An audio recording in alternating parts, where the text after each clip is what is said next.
صل يا أخي ولو ركعة واحدة. وبالمناسبة من صلى العشاء في جماعة، اللي يصلي العشاء شوف صليت العشاء كأنما قام نصف الليل، ومن صلى الفجر في جماعة فكأنما قام الليل كله.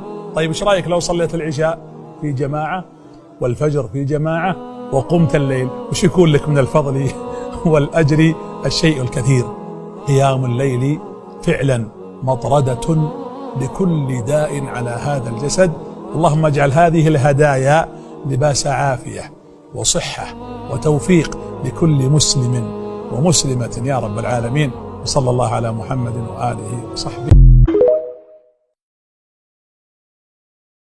صل يا أخي ولو ركعة واحدة. وبالمناسبة من صلى العشاء في جماعة، اللي يصلي العشاء شوف صليت العشاء كأنما قام نصف الليل، ومن صلى الفجر في جماعة فكأنما قام الليل كله. طيب ايش رأيك لو صليت العشاء